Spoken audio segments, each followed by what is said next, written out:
You ever find yourself standing in the kitchen, staring into the fridge, like you're waiting for a life-changing prophecy to appear behind the ketchup bottle? Or you open your phone to check one notification, and suddenly it's 3 hours later. You're deep into a video of a raccoon washing grapes, and you don't even remember why you picked up your phone in the first place? Yeah, same. That was me.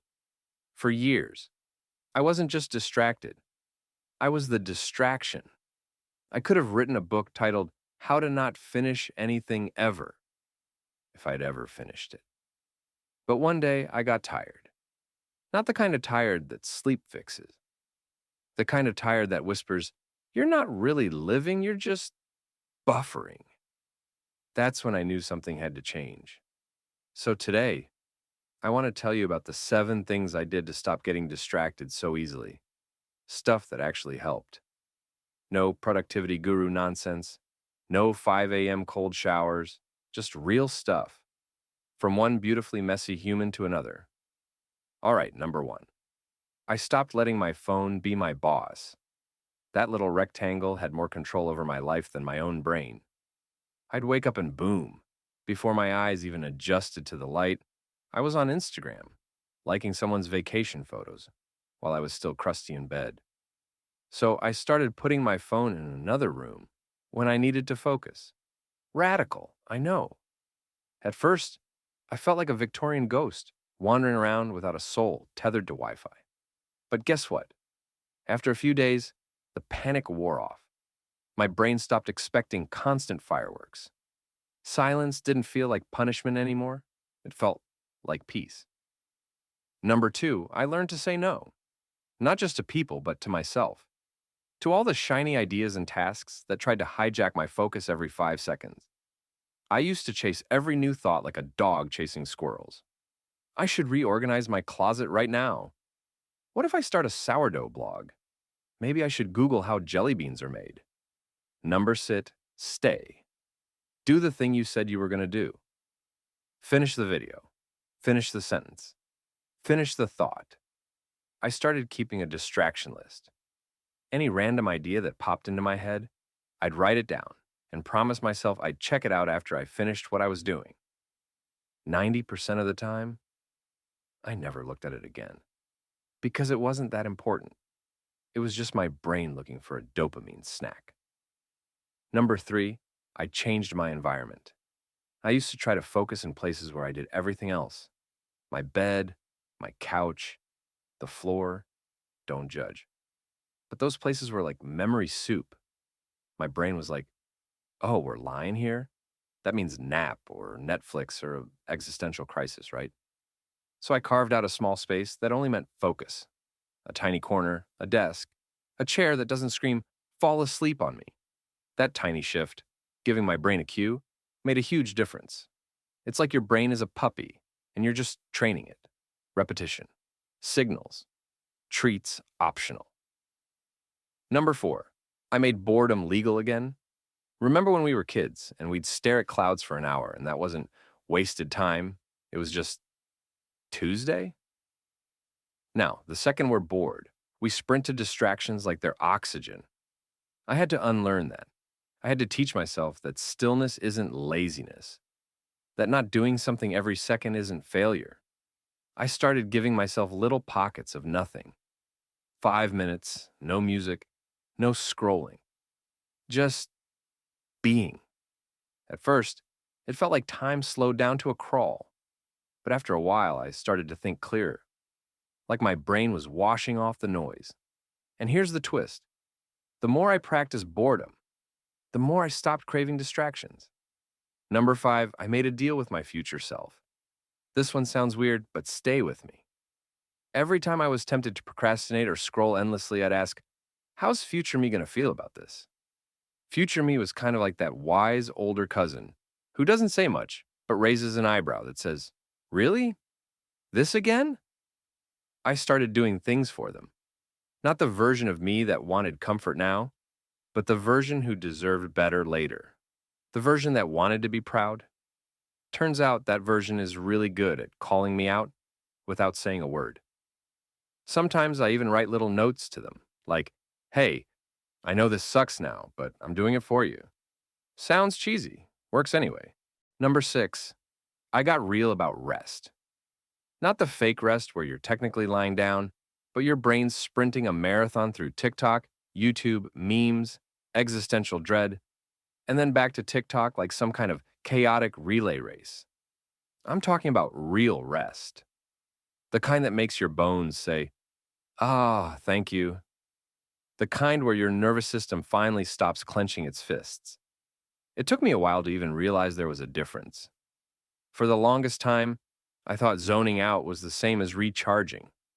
I'd sit on the couch, scroll endlessly, binge half a season of something I wasn't even paying attention to, and afterward I'd feel worse, like I'd filled my body with junk food, but for my brain. Mentally bloated, emotionally tired, spiritually dehydrated. So I started treating rest like it mattered, like it deserved space. Intentional rest. Soft, gentle, slow moments. I started winding down at night, like I was preparing to meet someone sacred, because I was, myself. I put my phone across the room. I got a stupidly cozy blanket. I dimmed the lights. I made tea. Not because I was trying to be aesthetic, but because I needed to teach my brain, hey, it's safe to stop now. I stopped wearing my exhaustion like a badge of honor. I stopped competing in the who's more burnt out Olympics. Because let me tell you, there's no medal at the finish line of burnout. Just a crash, and a hollow kind of tired that no amount of caffeine can fix. Some days, the most powerful thing I do is say no, not to work, not to people, but to the part of me that thinks I have to earn rest. That voice that says, you haven't done enough today to deserve sleep. That voice is a liar. Rest isn't something you earn, it's something you need, like oxygen, like food, like hugs. And when I started resting for real, not just numbing, something amazing happened. I stopped needing distractions just to survive the day. Because that's what distractions often are, right?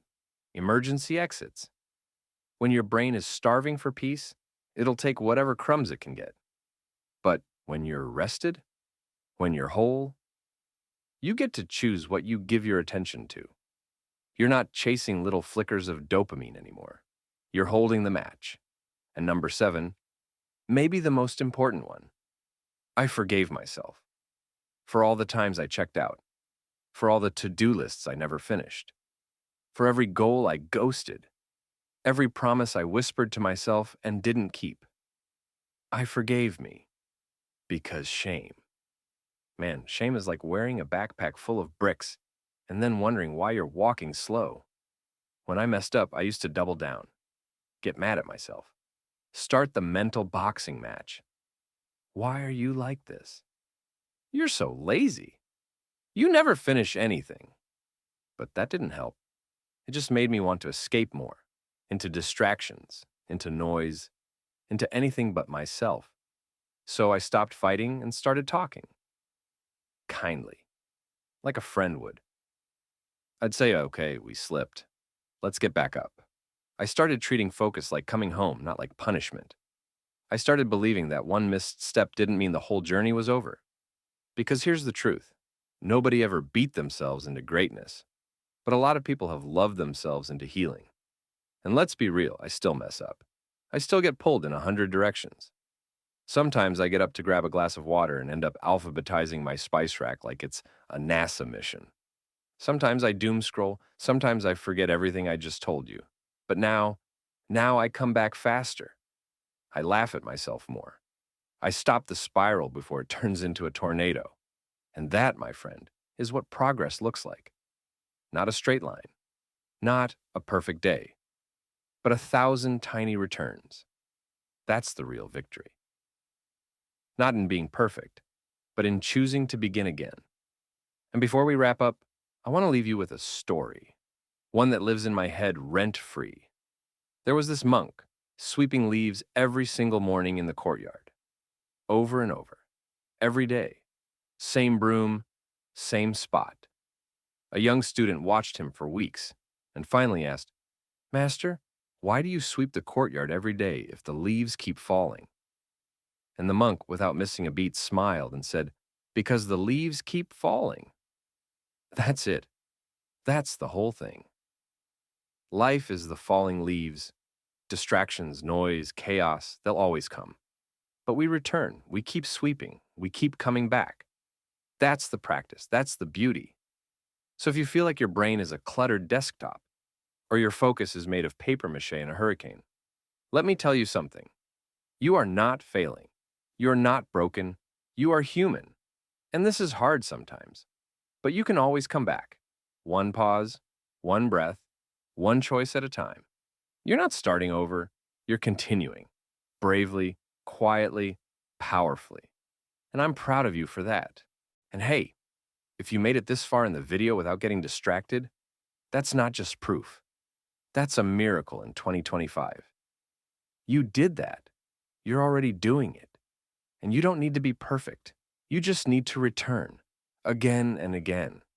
And if no one's told you this today, I will. You've got this. I see you. Now go sweep your leaves.